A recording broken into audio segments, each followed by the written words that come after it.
Welcome to Introduction to the Hebrew Bible, session 30. Woo! Session 30, 1 Samuel, part 2, the ark narrative.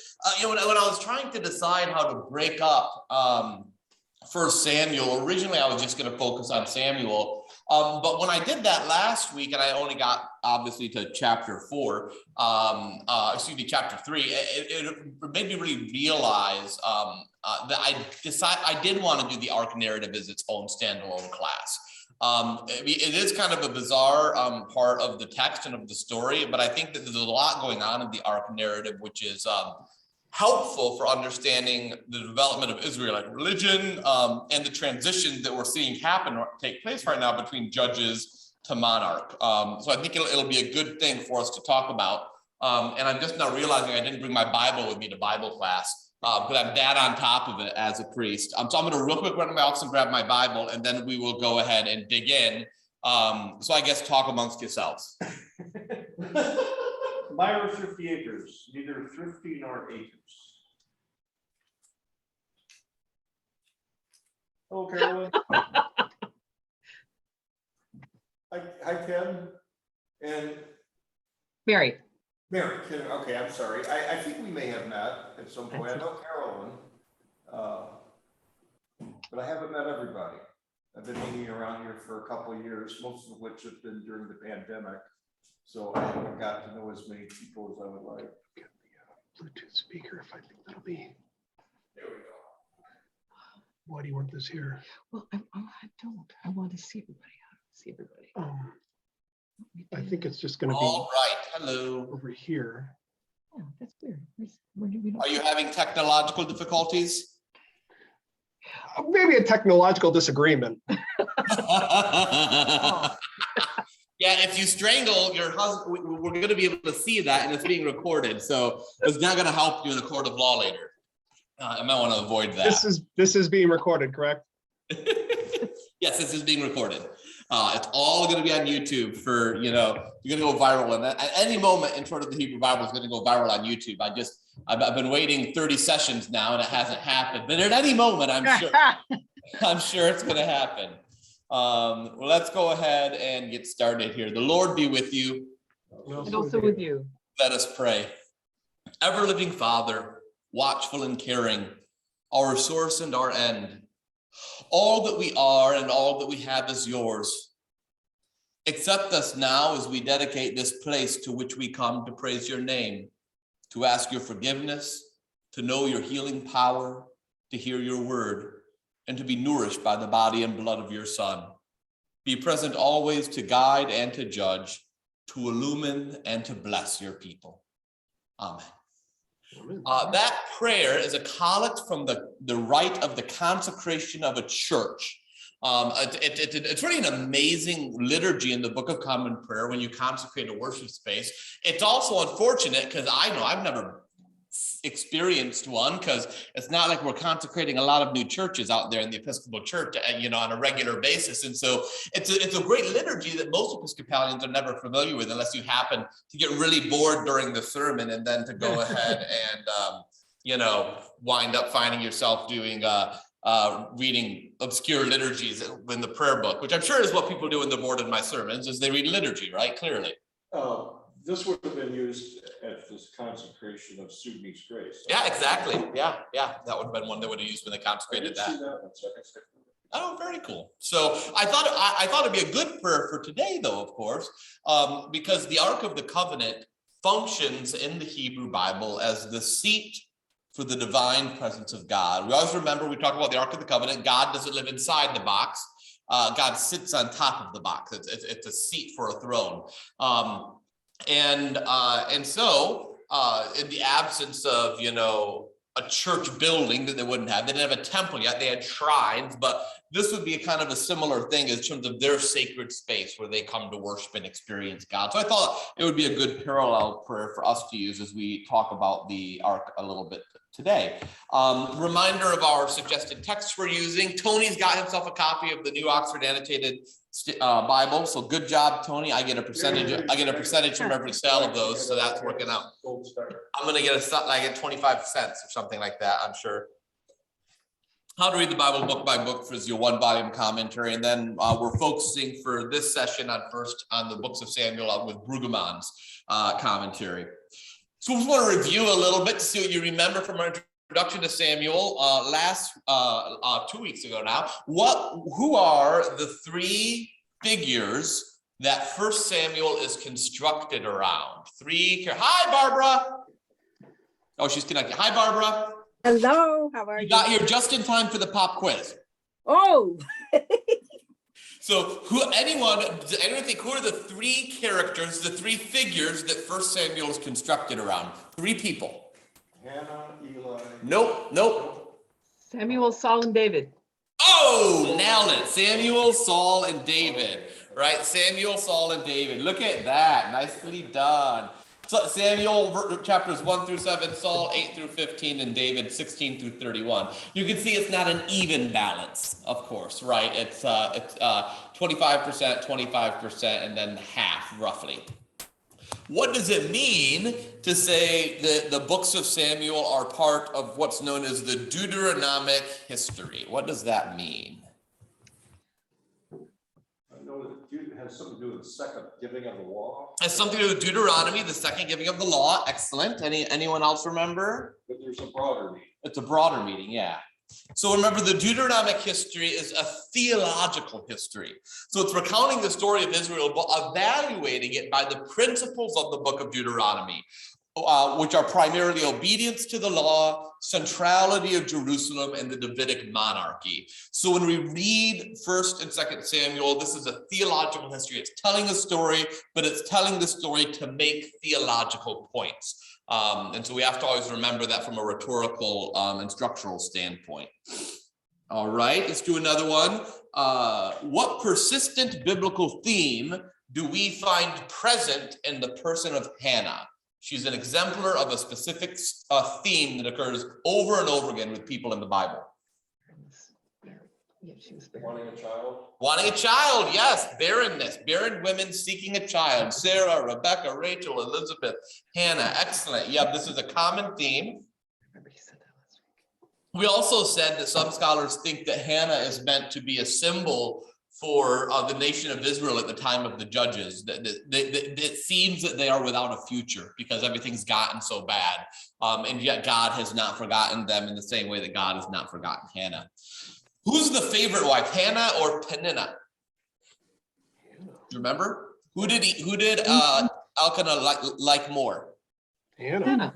Hannah, right? Yeah, and always it's going to be the lesser winds up being the favorite, and that's another theme we get over and over again, right? Whether that's Hannah, whether that's Leah, who's favored by God, even though she's not the favorite wife. There's this constant theme of God favoring those who are otherwise despised or seen as less than. A little more. Hannah then miraculously conceives after pleading with God. And what does she do with the child she bears? Dedicates him to the church. Gives him to the church, right? She consecrates him a Nazarite to serve the temple at Shiloh and to serve with Eli, who is the priest at Shiloh. I think this might be my last review question. What is notable about the presence of God's word and visions as Samuel grows up in the temple? What does it say at the beginning of his service in the temple about the word of God and visions and how those exist in that time? oh, there hadn't been any. Yes, it's that great line, right? The word of the Lord. Now in that time, the word of the Lord was rare. Visions were not widespread. This is what every priest hopes is not put at the beginning of the chapter of his tenure as the rector of a parish. Now when Father Kramer was, or maybe at the beginning, but not at the end, right? At the beginning, it's great because then you're like Samuel, you're going to bring the word of the Lord in visions. But at the end of Father Jared's time, the word of the Lord was rare and visions were not widespread. And so I say that kind of funnily, but the point of that is a critique of the religious leadership of the time. It's a critique of Eli, and it'll be contrasted by the experience of Samuel as a prophet. I do have another review question, bonus. God speaks to the child Samuel at the temple, and how does Eli respond at first when Samuel comes to him? I didn't call you. Yeah, go back to bed, right? Go back to bed. Takes him 3 times before he realizes that the Lord is the one that was speaking. Well, isn't that what you say when the kid turns up muttering something in the middle of the night? No, just go back to bed. I say that all the time. It's a constant thing I say. We've got rules in my household about reasons you are allowed to come out of bed and reasons you are not. If you need a drink of water, that's okay. If you want me to fix a toy, that's not okay. There are appropriate. If God is speaking to you in your bedroom, that's okay. You can come down and tell me that. I'm not sure I'm going to be like Eli and advise Lucy to say, "Speak, Lord, for your servant is listening." Yeah, that's an okay reason to get up in the middle of the night. I think this is the last one we had. Do you remember what the prophetic message is that God gives to Samuel?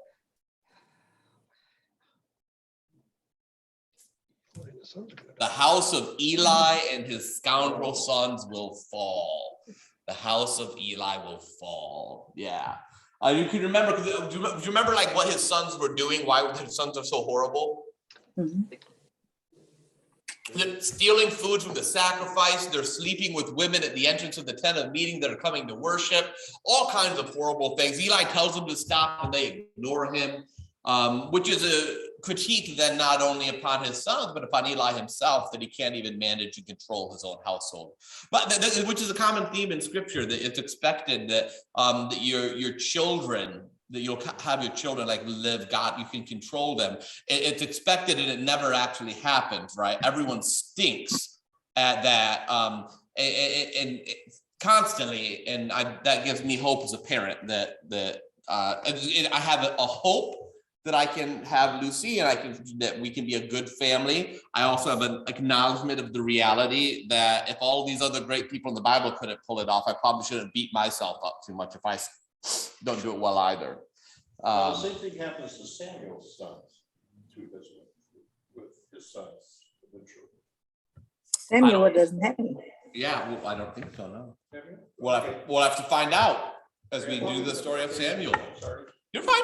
All right. Let's introduce the Ark narrative. So I've got a picture here of the Ark of the Covenant, just to remind you what possible it could have looked like there.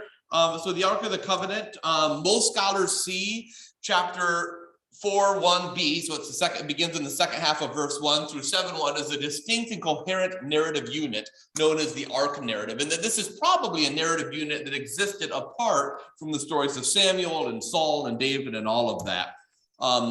Interestingly, apart from the powerful work of Yahweh, the Ark is the only character who acts in the story. It's the Ark that seems to be the dominant character, even though it's an inanimate object, of course. Some scholars suggest when you look at the Ark narrative that the theme is the hand of Yahweh. So as we're reading through the Ark narrative, be attentive to when you see the hand of Yahweh mentioned, that maybe that's the main character in this text. Everyone else in the story is responding to those kind of dominant figures, which is a bizarre thing because, of course, those aren't people. Normally, the main characters are people, right? But that's not the case in the Ark narrative. I'll also say, in case about the Ark itself, solid gold covering, plated. It wasn't solid gold itself, but gold plated, contained within it. Anyone know the 3 things that were within the Ark? 10 Commandments. 10 Commandments. You kind of got a picture next to you to help you try to guess. Is that a sample of manna? Yep, manna in the jar, a sample of manna from the wilderness. And anyone can guess what that 3rd thing is? Moses' staff? Moses' staff. Excellent job. Yeah, Moses' staff. And I also, real quick, I want to show you another picture to give you an idea of what the Ark of the Covenant probably looked like. So let me bring this up here, and I'm going to share my screen.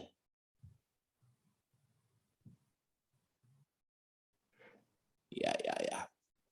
So stop share. I'm going to share a different screen here. There we go. So cherubim are, you can generally think of cherubim as being something like this right here, which is this, can you see that there? Kind of that creature with wings, that's a cherubim. So that's one version of it. Here's another version of it here from an inscription. So when it says there are cherubim on top of the Ark, cherubim are generally lions with wings, sometimes lions with the face of a man and wings. So it's this mythological creature. And it was often used in the ancient Near East as the base of a throne. So that's what you see in this inscription, in this drawing here. You see that it's right there. There's the throne. The throne is literally seated upon the cherubim. And so when it says that there are two cherubim on top of the ark, we tend to immediately think of kind of like what I showed you in the other picture that I've got on the slideshow, right? These angels with like outstretched wings. But really it was probably something more like this, more like those, yeah, like that right there. That's angels from the Renaissance age. So instead you can picture something more like this.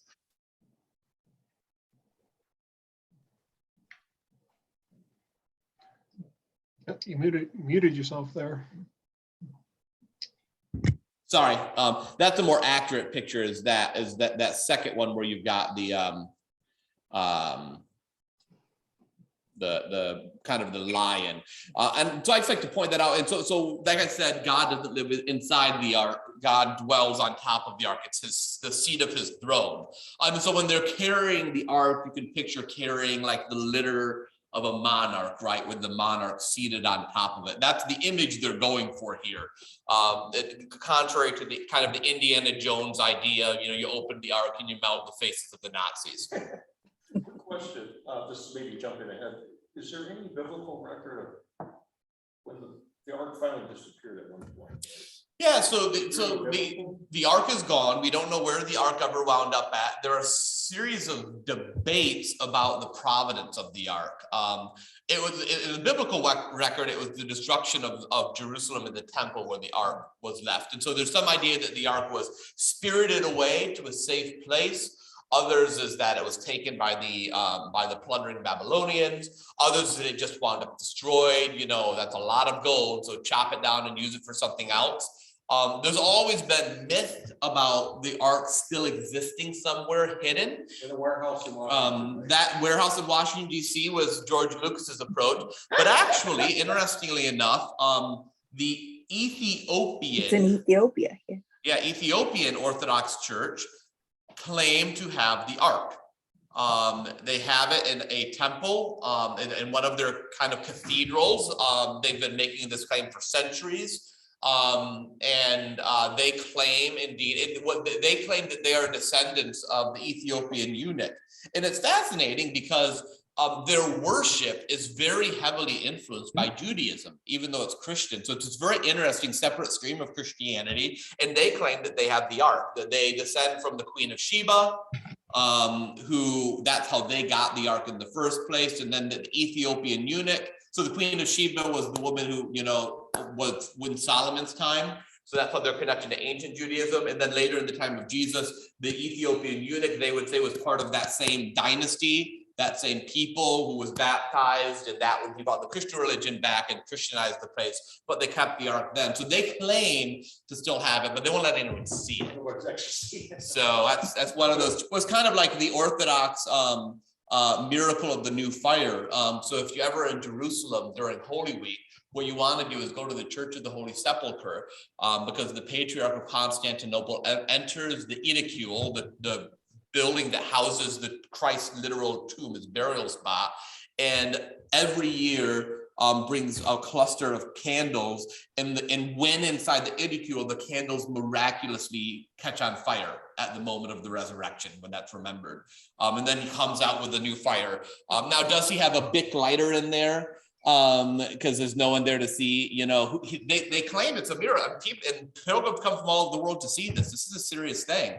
I've never been in there. I tend to like mystery, so I like the idea of it, but I don't know for sure. But yeah, the ark kind of carries some of that mystique, which is, I think, why this is an interesting narrative to look at. Other questions? So there's no record in the Bible where it says at this point, we don't know where the ark is.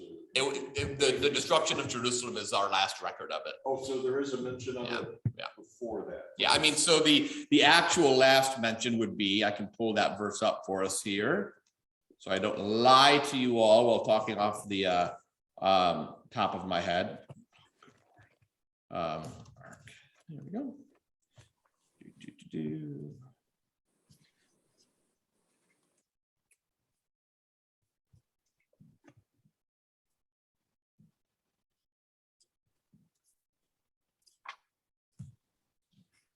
So I'm going to have to real quick skip to the end. Oh, I know how I can do this. So this, what I'm going to use, my favorite website is bible.oramus.org. And if you ever want to find something really super quick in the Bible, go to bible.oramus.org because it's fantastic. So I'm going to assume after Proverbs, search. Oh, that's why. So I need to make it Ark search. There we go.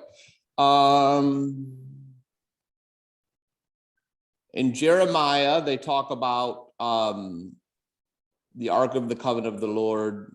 What's that passage is going to be? There's a hopefulness of a return of God's faithfulness. And but then you won't need the ark anymore because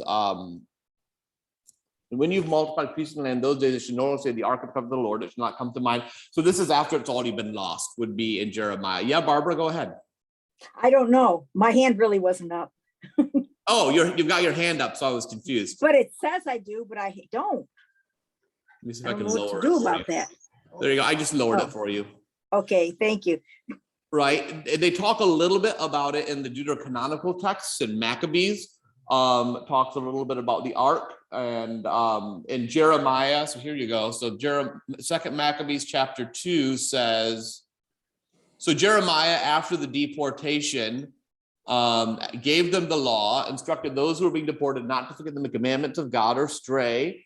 It was also in the same document he received an oracle in order that the tent and the ark, so the tabernacle and the ark of the covenant, should follow him. He went up to a mountain where Moses had gone up, had seen the inheritance of God, found a cave dwelling, and brought there the tent and the ark and the altar of incense, and he sealed up the entrance. Some of those who followed came up intending to mark the way, but could not find it. And he wanted the place, and when Jeremiah learned of it, he rebuked them and declared, the place shall remain unknown until God gathers his people together again and shows his mercy.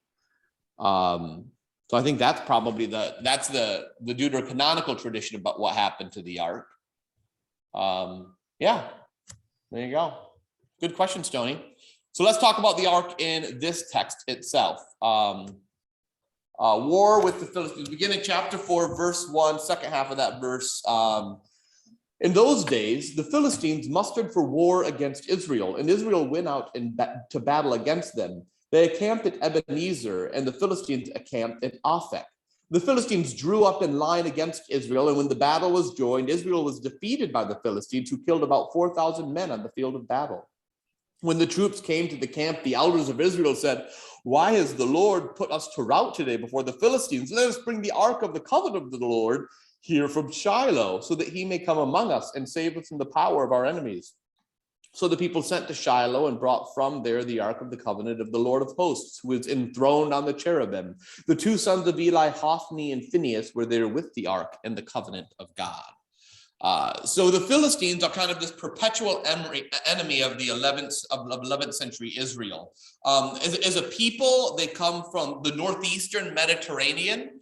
The word Palestine is derived from the same original root word as Philistine, but they're not the same people. There's this weird idea people sometimes have that the Palestinians are the Philistines, and that's fundamentally untrue. The Palestinians are an Arab people. The Philistines were northeastern Mediterranean people. The Philistines are gone. They were utterly wiped out in the Assyrian and Babylonian wars. But that's who they were. They were an ancient people who had kind of begun moving in to this very fertile area, the Fertile Crescent of the Holy Land of Israel. In this story, they go out to battle against the Philistines, and they're defeated. And the elders assume that the reason they're defeated is that they didn't have the ark. That's the problem. The ark, remember, upon which God is enthroned. If we'd had that and carried that into battle, then we'd be saved. I've seen Indiana Jones. I know for a fact that the ark defeats enemies. These elders of the Israel need to stop watching George Lucas movies and start reading their Bible. And as I said, the ark contains Moses' tablets and the commandments, the staff, and the manna from the wilderness. It's the seat of God's presence among the Israelites. And did you notice? Oh, so this is the thing. So what happens is chapter 3 ends with Samuel getting this prophetic message and telling it to Eli. And then the story goes right from that to this ark narrative. It's like, so why did he do all of this building up to Samuel and then stop talking about Samuel? But there's a couple connections you'll notice. The first is where does the Ark of the Covenant come from? What city was it in? Shiloh. Shiloh, and that's where Samuel is, right? Where he's serving with Eli. And who brings the Ark of the Covenant? Bad guys. Yeah, Hophni and Phinehas. So it's almost like the story of Esther, like I talked about in my sermon. Like you hear Hophni and Phinehas, you want to go boo, boo, right? And they're horrible people. So they're coming to bring the ark. And so the wise reader will catch there's some foreshadowing likely going on here that something dastardly is going to happen.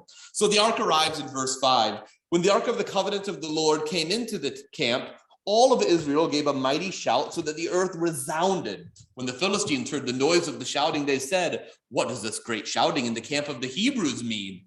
When they learned that the ark of the Lord had come to the camp, the Philistines were afraid, for they said, "Gods have come into the camp." They also said, "Woe to us, for nothing like this has happened to us before. Woe to us, who can deliver us from the power of these mighty gods? These are the gods who struck the Egyptians with every sort of plague in the wilderness. Take courage and be men, O Philistines, in order not to become slaves to the Hebrews as they have been to you. Be men and fight." So the Israelites' primitive energies for war are released when the ark comes in. Everyone's like, this is the moment. They get super excited. They shout and cheer. And their camp is obviously close enough, apparently, to the Philistine camp that they can hear the cheering of the Israelites. And the Israelites are terrified. Notice they don't know God. They don't know Yahweh. They're even saying that these are the gods of the Israelites that are represented in this covenant. But they know what happened in Egypt, apparently, and they're terrified that's going to happen to them as well. And they draw an analogy between themselves and the Egyptians in the Exodus event. But instead of being filled with dread and running, this motivates them to be even braver and to turn that fear into bravery for battle. And so they fight.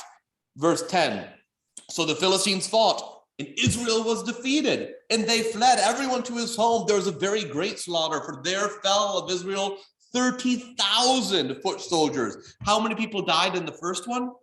4,000. Now we get 30,000 dead. And the ark of God was captured, and the two sons of Eli, Hophni and Phinehas, died. Okay, so the second battle happens.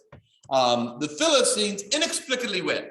We don't know why, because the presence of the ark should have made a difference. That's what the people had assumed. That's what the elders had assumed, but it didn't work. And so you wonder why. And not only did it not work, but it even went worse. So not just 4,000 are dead, but 30,000 are now dead. So the defeat couldn't be because of the absence of Yahweh, because Yahweh was present with the ark, but instead it seems to have been the will of Yahweh that Israel be defeated in battle once more.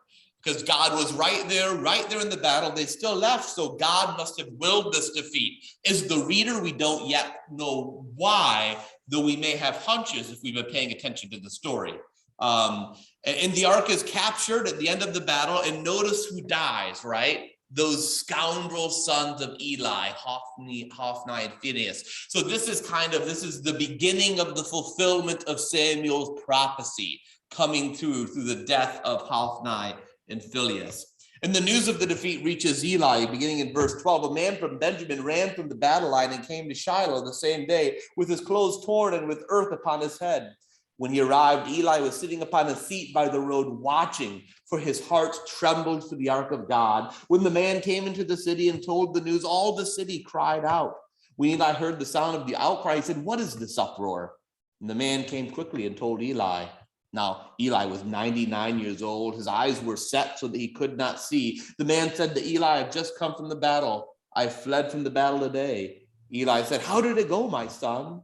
The messenger replied, "Israel has fled before the Philistines. There's been a great slaughter among the troops. Your 2 sons also, Hophni and Phinehas, are dead, and the ark of God has been captured." When he meant, I'll do that later. So Eli's dimness of sight at this point has turned to complete blindness. Remember, he was dim of sight earlier. So at this point, his blindness is spiritual and physical, but his anxiety, you notice, is more for the ark than his sons. That's what it says. When he was sitting and waiting, his heart was not because he was afraid of what's going to happen to his sons, but he was trembling and waiting, for his heart trembled for the ark of God.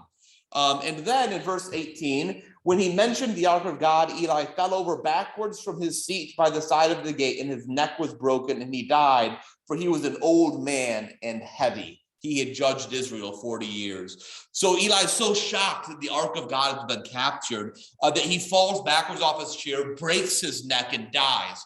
And the idea that not only was he so old, but he was heavy, that's probably indicating kind of the gluttony of his house. Remember how his sons were always stealing the best sacrifices? So this is a religious leader who has fatted himself upon the offerings of God's people, who has gone spiritually blind, but who still is worried most about the ark. And so you've got to wonder if he feels culpable, if he feels like his own lack of spiritual leadership has led to this moment, has led to the capture of the beloved Ark of the Covenant. That's why his whole life has been staked upon. And now that that's captured, he dies. And he had judged Israel for 40 years as a bad judge. Was he the last of the judges? Samuel is the last of the judges. Yep. Well, I remember once you're talking about some notion that suggesting that the ark was captured because they were using it more as a talisman. Was that this incident you were referring to? I don't know if that would be this here either. There's no judgment of that going on here as being the reason for the capture. The reason for the capture seems much more to be about the failure of the sons. Okay, so at some point you suggested that because it was being used as a talisman or superstitiously perhaps. Yeah, I mean, that's certainly possible because that's what the people are doing, right? They assume if they come in with the ark, they're going to be okay without respect to their lack of faithfulness at this point. And then the news reaches his daughter-in-law, verse 19. Now, his daughter-in-law, the wife of Phinehas, was pregnant and about to give birth. When she heard the news that the ark of God was captured and that her father-in-law and her husband were dead, she bowed and gave birth, for her labor pains overwhelmed her. As she was about to die, the woman tending her said, "Do not be afraid, you've borne a son." But she did not answer or give heed. She named the child Ichabod, meaning the glory has departed from Israel, because the ark of God had been captured and because of her father-in-law and her husband. She said, "The glory has departed from Israel, for the ark of God has been captured." So if you ever wonder where the name Ichabod comes from, that's where it comes from. What a depressing thing to name your child. What were Puritans thinking that they resurrected this name to give to some poor child? The glory of God has departed. Well, thanks, Dad. Thanks, Mom. That's lovely. That Ichabod. So if you know your Hebrew, you know that the word for glory is kabod. Kabod is the glory of God. So Ichabod, where is the glory of God? Where is the glory? Literally, understand where is the glory of God is what that name means. But she dies as well. So this is tragedy. You know, this in your narrative structure. This is the problem has been laid out in full. The people have no leadership. They failed. They've lost the ark. It's all the failure of Eli and his household, and the very glory of God, the presence of God, has been captured and taken away from the Philistines. So at this moment in the story, everyone's weeping and gnashing teeth. You're like, how are you going to recover? How is this the end of the people of God? The story continues in chapter 5. When the Philistines captured the ark of God, they brought it up from Ebenezer to Ashdod, and then the Philistines took the ark of God and they brought it into the house of Dagon and placed it beside Dagon. Now, when the people of Ashdod rose early the next day, there was Dagon fallen on his face to the ground before the ark of the Lord. So they took Dagon and put him back in his place. But when they rose early the next morning, Dagon had fallen on his face to the ground before the ark of the Lord. And the head of Dagon and both his hands were lying cut off upon the threshold. Only the trunk of Dagon was left to him. This is why the priests of Dagon and all who enter the house of Dagon do not step on the threshold of Dagon and Ashdod to this day. So Dagon is the one of the gods of the Philistines. So I can get a picture of it here for you.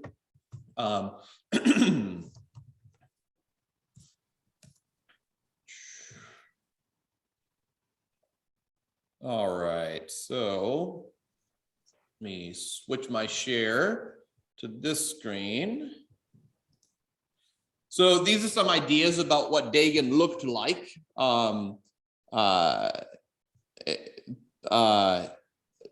Just so you It's can a kind of, mermaid. yeah, it's a mermaid, right? It's a male mermaid. So what's happening is they put the ark there. So to demonstrate, that your God is more powerful than the Ark of the Covenant, you put the Ark of the Covenant there as a symbol that this God has been defeated by our God. But they wake up in the morning and Dagon's lying prostrate in front of the ark. Like, that's not a good sign. So they put Dagon back. I love that. They put him back and stay there. You're the one who won. And he falls off again. And now his hands and his head are cut off or broken off in front of the house of God. In front of the Ark of the Covenant, which is kind of a wild thing to have happen. So I'm going to switch my screen back here. Set him on his feet because he doesn't have any feet. So the Philistines don't understand that the capture of the ark does not mean that Yahweh has submitted. They think it means Yahweh lost. They don't understand that it was Yahweh's will for this to happen as a way of reprimanding the people of Israel and a way of punishing the house of Eli. But God is still entirely in control. And this is what the people of Israel miss as well. The glory of God has departed from us. God's not gone. God's just got other business to attend to. God still remains in control. God still remains sovereign, even if God isn't currently with our camp. And so that's kind of the message being underscored here. And God's not going to take any flack from these Philistines that think they somehow beat him, because God knows that they have not. This idea that his head and his hands are broken off, Dagon has not a head for thinking or hands for acting. This is just demonstrating how false he is as a god. He has no sentience. He has no hands to do anything, and that's why those are broken off. So the ark versus the Philistines, and Yahweh continues in verse 6. The hand of the Lord, there's that phrase I told you about. The hand of the Lord was heavy upon the people of Ashdod, and he terrified and struck them with tumors, both in Ashdod and in its territory. And when the inhabitants of Ashdod saw how things were, they said, the ark of the God of Israel must not remain with us, for his hand is heavy on us and our God Dagon. So they sent and gathered together all the lords of the Philistines and said, what shall we do with the ark of the God of Israel? The inhabitants of Gath replied, well, let the ark of God be moved on to us. So they moved the ark of Israel to Gath. But after they brought it to Gath, the hand of the Lord was against that city, causing a very great panic. He struck down the inhabitants of the city, both young and old, so that tumors broke out on them. So they sent the ark of the God of Israel to Ekron. But when the ark of God came to Ekron, the people of Ekron cried out, why have they brought around to us the ark of God to kill us and our people? They sent therefore and gathered together all the lords of the Philistines and said, send away the ark of God of Israel. Let it return to its own place, that it may not kill us and our people. For there was a deathly panic throughout the whole city. The hand of God was very heavy there. Those who did not die were stricken with tumors, and the cry of the city went up to heaven. So you can't have the ark and think it's going to be a talisman at all. Particularly if you're against the people of God, and if you're against Yahweh. The description of tumors, and this is very similar to bubonic plague. This was a comic plague in the coastlands of the ancient world. And so a lot of scholars think that probably what has struck the people is an outbreak of the bubonic plague, and according to the text, caused by the hand of God. But that's probably medically what's going on. And I love that no matter where they move the ark, the hand of the Lord is against the Philistines. Compare that with Dagon, right, who lost his hands. That's how weak Dagon is, but the hand of the Lord is mighty. And I kind of do love it that the people of Gath are like, you guys are babies, we'll take it. Then they get infected, like, never mind. And then they sent to this other city, and when that city sees it coming, like, wait, don't send it here. What are you doing? We don't want this. Give it back to Israel. This is a horrible idea. And we should know that historically, At this point, the Philistines are the stronger and more advanced nation than the Israelites. The Israelites at this point are still a loose federation of tribes, no real centralizing government, compared to the Philistines, who are advanced. There's the lords of the Philistines, or the specific commanders they have that are over their various capital cities. And so it's underscored that power has no ground outside of the person of Yahweh, that even the mighty Philistines can't stand against just the presence of the ark of God. That's how powerful Yahweh is. The hand of Yahweh is heavy. There's a little play on words there as well. That word for heavy is chavod, the exact same word for glory. Isn't that interesting? The hand of God is heavy. It's heavy. The glory of God is there, that heavy glory. And so they decide to send it back to Israel, which is probably a good plan.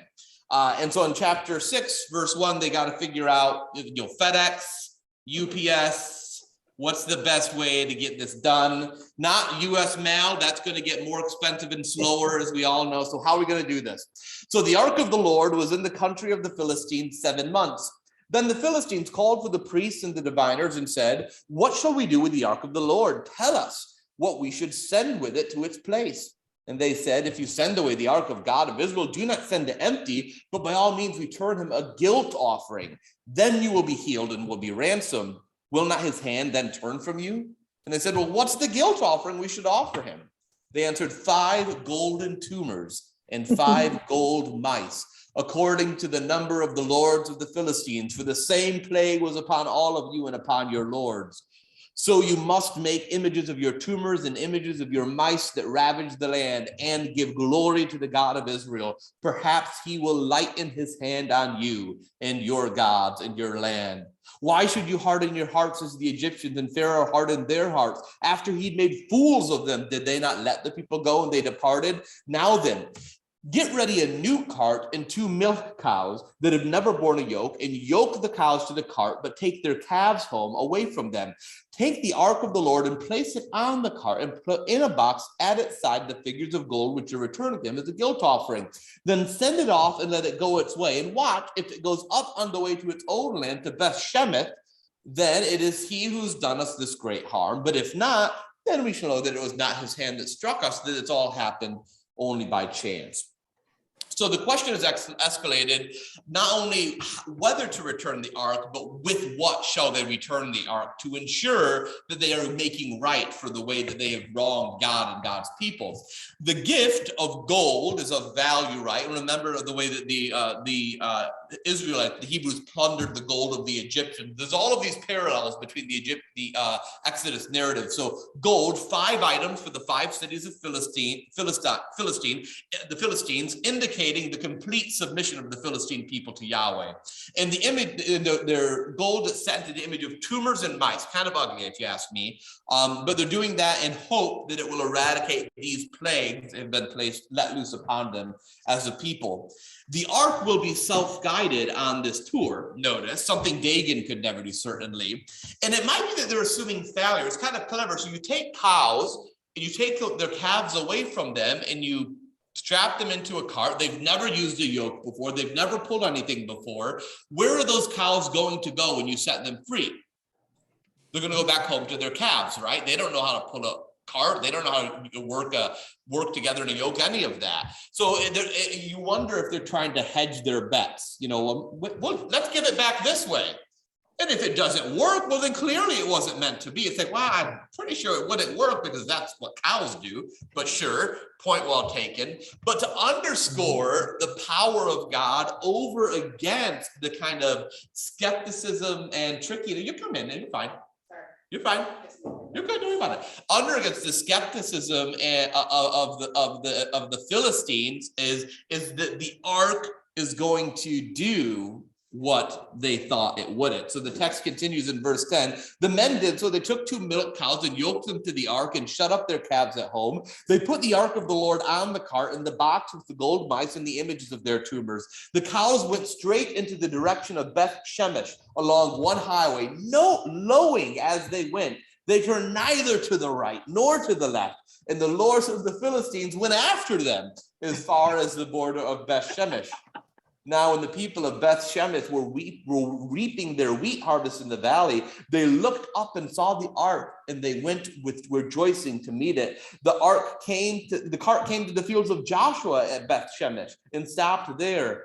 A large stone was there, so they split up the wood of the cart and offered the cows as a burnt offering to the Lord. The Levites took down the ark of the Lord and the box that was beside it, in which were the gold objects, and they set them upon the large stone. And the people of Beth Shemesh offered burnt offerings and presented sacrifices on that day to the Lord.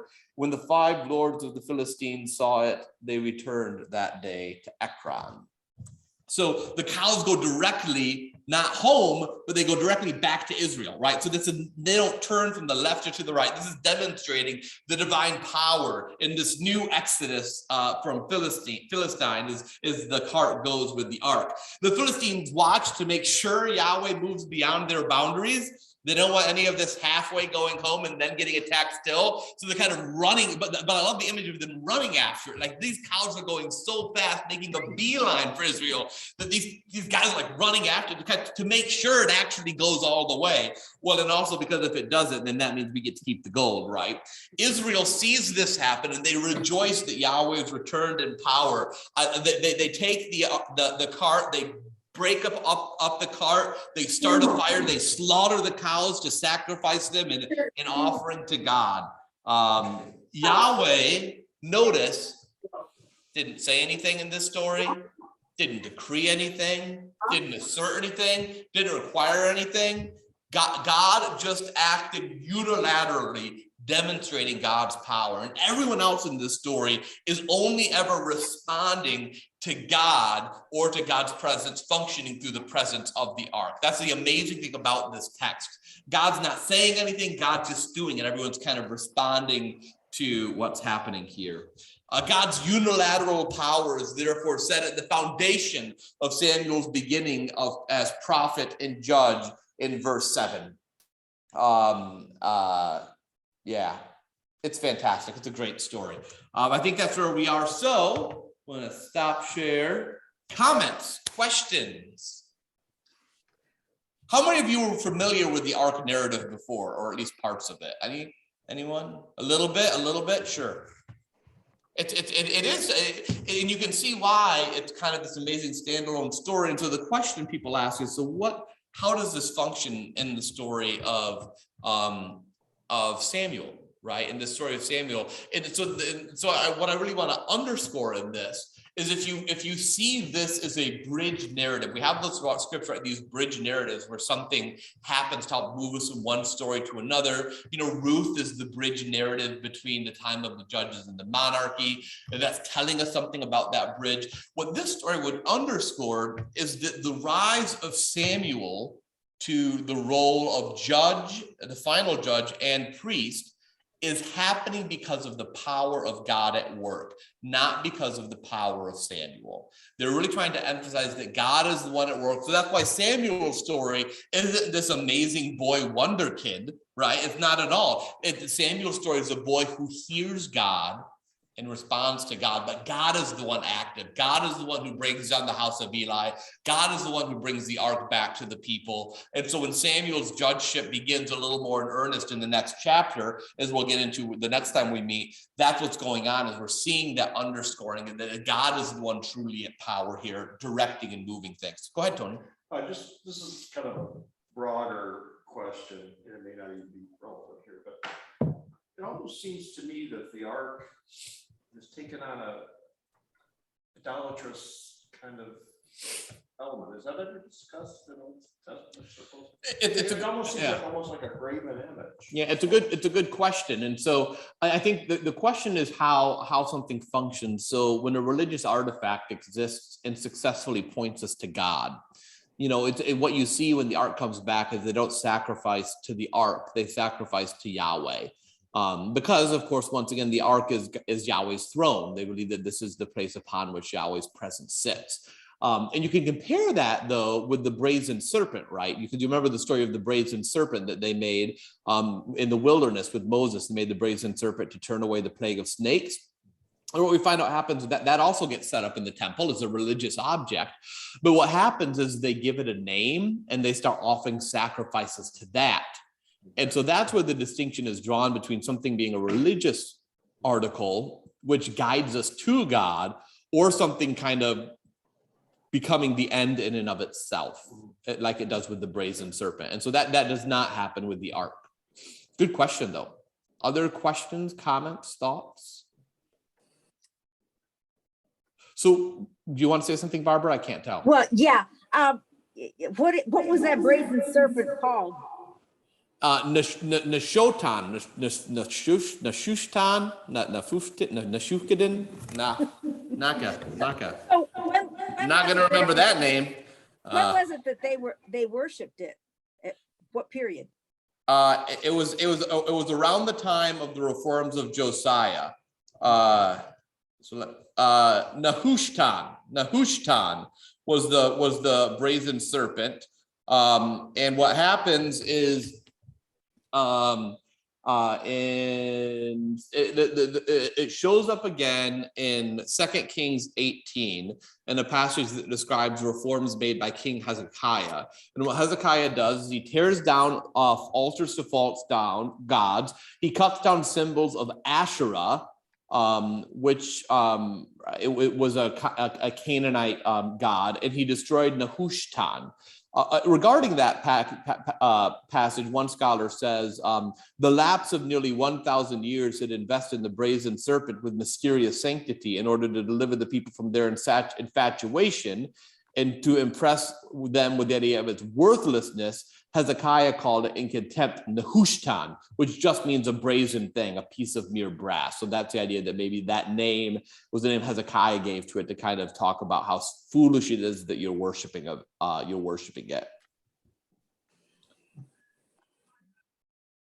It's very bizarre, right? The brazen serpent also plays a role in the Book of Mormon, but I'm not qualified to teach that course, so sorry.